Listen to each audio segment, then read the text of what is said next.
Satellite camera থেকে যদি পৃথিবীর উপর নজর দেওয়া হয় এবং ট্র্যাক করা হয় তাহলে দেখা যাবে গোটা পৃথিবীতে ঠিক এরকম মৌমাছির মতো প্লেন ঘুরে বেড়াচ্ছে।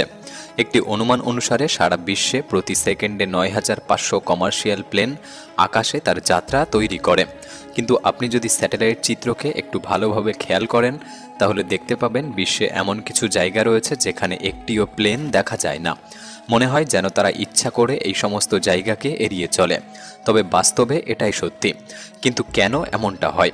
তারা কেন এই সমস্ত জায়গাগুলিকে এড়িয়ে চলে? আজকের ভিডিওতে আমরা আপনাকে এমন কিছু জায়গা দেখাতে চলেছি যেখানে কোনো প্লেন উড়তে পারে না, এবং যদিও ভুলবশত উড়ে যায় তাদের সাথে ভয়ানক ঘটনা ঘটে। কিন্তু আসলে কেন? ভিডিওটি সম্পূর্ণ দেখার অনুরোধ রইল। আর নতুন বন্ধুরা অবশ্যই পাশে থাকা সাবস্ক্রাইব লেখাটি প্রেস করে বেল আইকনের অল অপশান সিলেক্ট করুন। তিব্বত মালভূমি। গোটা পৃথিবীতে হয়তো এরকম একটিও জায়গা নেই যাকে বিমান পাইলটরা এড়িয়ে চলে।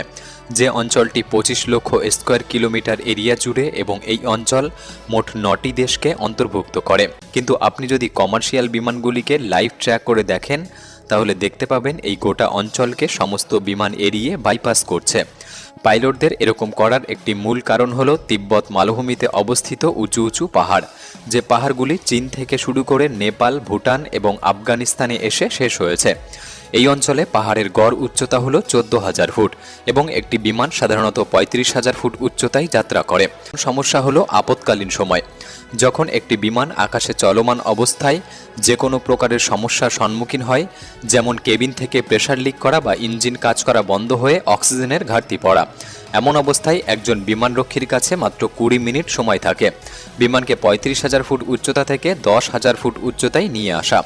কিন্তু এই মালভূমিতে যেহেতু পাহাড়ের গড় উচ্চতা ১৪,০০০ ফুট, সুতরাং এই স্থানে একটি বিমানকে কম উচ্চতায় নিয়ে এসে যাত্রীদেরকে বাঁচানো সম্ভব হবে না। আগ্নেয়গিরি। ২০২২ সালের জানুয়ারি মাসে দক্ষিণ প্রশান্ত মহাসাগরের টঙ্গা আইল্যান্ডে একটি জলের নিচের আগ্নেয়গিরি বিস্ফোরিত হয়েছিল।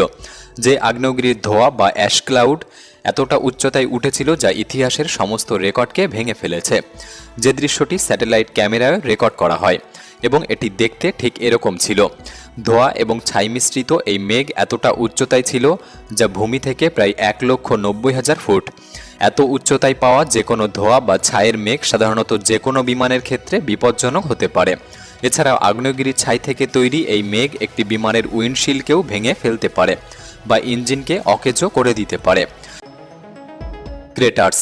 এই ধরনের গর্তগুলি দেখতে যতটা ভয়ঙ্কর মনে হয়, আসলে এটি তার থেকেও অনেক বেশি ভয়ঙ্কর হতে পারে, বিশেষ করে এর উপর থেকে যখন একটি বিমান তার গন্তব্যে রওনা দেয়। আমাদের এই গোটা বিশ্বে মোটামুটি ১৭০টি ক্রেটার বা গর্ত রয়েছে, যা অ্যাস্ট্রয়েড বা গ্রহাণু নিক্ষিপ্ত হওয়ার কারণে তৈরি। কিছু ক্রেটার এমন যেগুলি খনি তৈরির সময় খনন করা হয়েছে। যাই হোক, যখন একটি বিমান হাই অ্যালটিটিউডে এর উপর থেকে উড়ে যায় এটি বিশেষ ক্ষতি করে না, তবে লো অ্যালটিটিউডে ওড়ার সময় এর উপর থেকে যাওয়া বেশ বিপজ্জনক হতে পারে, কারণ এই গর্ত ওই বিমান বা অন্যান্য উড়োযানকে এর ভেতরে টেনে নিয়ে যেতে পারে। North Korea. নর্থ কোরিয়া পৃথিবীর এমন একটি দেশ যাদের আকাশসীমা সবচেয়ে ভয়ঙ্কর বলে মনে করা হয়, কেননা এই দেশের সরকার বা ক্রুদ্ধ মিলিটারি বাহিনী আচমকাই যখন তখন মিসাইল লঞ্চ করে দেওয়ার জন্য পরিচিত। এই মিসাইল টেস্ট শুধুমাত্র দেশের মধ্যে সীমাবদ্ধ থাকে না, জাপানের মহাসমুদ্রেও এরা কখনো কখনো মিসাইল নিক্ষেপ করে থাকে। সাধারণত এমন অবস্থায় নর্থ কোরিয়ার বিমানগুলিকে কয়েকদিন আগে থেকেই জানিয়ে দেওয়া হয় বা তাদেরকে ট্র্যাক করা হয়। কিন্তু অন্য কোনো বিমান যদি হঠাৎ এই মিসাইল পরীক্ষা অঞ্চলে এসে পড়ে তখন সেটা তাদের জন্য হুমকি স্বরূপ হয়ে দাঁড়াবে। মক্কা। সৌদি আরবের পবিত্র শহর মক্কা গোটা দুনিয়ার মুসলিম সম্প্রদায়ের মানুষের জন্য একটি গুরুত্বপূর্ণ স্থান। এমনটা মনে করা হয় যে মক্কা শহর পৃথিবীর সেন্টার অফ গ্র্যাভিটিতে অবস্থিত, যে কারণে এর উপর থেকে না কোনো বিমান উঠতে পারে না কোনো পাখি। সৌদি সরকার এই অঞ্চলটিকে নো ফ্লাই জোন করে রেখেছে। এমনটা করার দুটি কারণ রয়েছে। প্রথমত, নিরাপত্তা। মক্কা শহরে প্রত্যেক দিন কয়েক লক্ষ মানুষের সমাগম ঘটে। যদি দুর্ভাগ্যবশত কোনো বিমান হামলা বা এরূপ কোনো প্রকার ঘটনা ঘটে তাহলে সবার জীবন সংকটে পড়তে পারে। এরিয়া 51। মার্কিন যুক্তরাষ্ট্রের নেভাডা রাজ্যের ৭,৫০০ স্কোয়ার কিলোমিটার এলাকা জুড়ে অবস্থিত একটি মার্কিন সামরিক ঘাঁটি এবং ষড়যন্ত্র তত্ত্বের কেন্দ্রবিন্দু, যা এরিয়া 51 নামে পরিচিত। এরিয়া 51 যুক্তরাষ্ট্রের বিমান বাহিনীর একটি পরীক্ষা কেন্দ্র, যা নতুন প্রজন্মের বিমান এবং প্রযুক্তি পরীক্ষার জন্য ব্যবহৃত হয়। এটি দীর্ঘদিন ধরে রহস্য এবং ষড়যন্ত্র তত্ত্বের কেন্দ্রবিন্দু। চারদিকে পাহাড়ে ঘেরা এই গোপন ঘাঁটি যদিও ভূমি থেকে দেখা সম্ভব নয়, কিন্তু যদি বিমানে চড়ে এর উপরে যাওয়া হয় তবে তা দেখা যেতে পারে।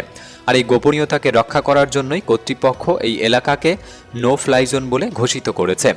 মূলত এই সমস্ত কারণেই এই এলাকাগুলির উপর দিয়ে একটিও বিমান দেখতে পাওয়া যায় না। ভিডিওটি কেমন লাগলো কমেন্ট বক্সে লিখে জানাতে পারেন। ভিডিওটি ভালো লাগলে একটি লাইক করতে পারেন। তাহলে দেখা হচ্ছে পরবর্তী নতুন একটি এপিসোডে। ধন্যবাদ।